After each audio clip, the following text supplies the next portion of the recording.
Well, how about pastina with meatballs? Is that one of our favorites? I think a lot of us who grew up in Italian homes really know this one. And to do it, we're starting with another kind of pasta. Where is my little pasta? Here it is. So tiny I couldn't find it. This is pastina. Look at how tiny that is. It's like just little beads. And of course, this is semolina pasta, just like the orzo was.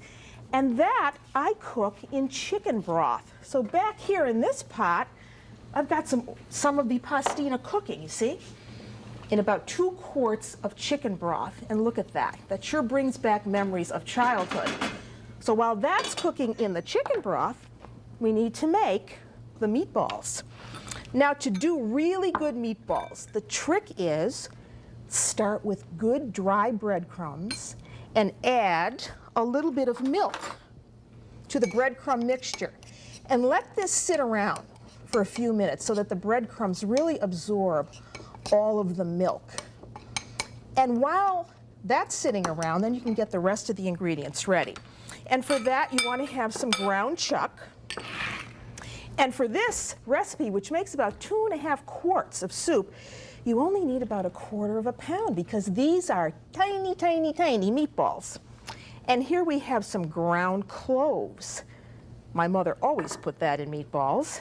Salt, a little bit of grated lemon zest goes in, and some pecorino cheese. Now, you and I know that pecorino cheese is sheep's milk cheese, so it has a saltier taste. So you may want to, ease up on the salt that you use. So we'll put a little bit of salt in, and now we add the breadcrumbs. They go in. And now you really have to get your hands into this and mix this well, but don't over mix it. This is where the toughening of meatballs comes in. The little pieces of meat, and gently roll it right in your hand until you have just a little ball, just like that. I'll do one more for you because it's just too much fun.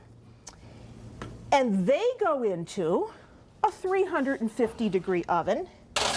And they're so tiny, they're only going to take a few minutes to cook. Then, after they're cooked, they will look like this. You see how nice they look?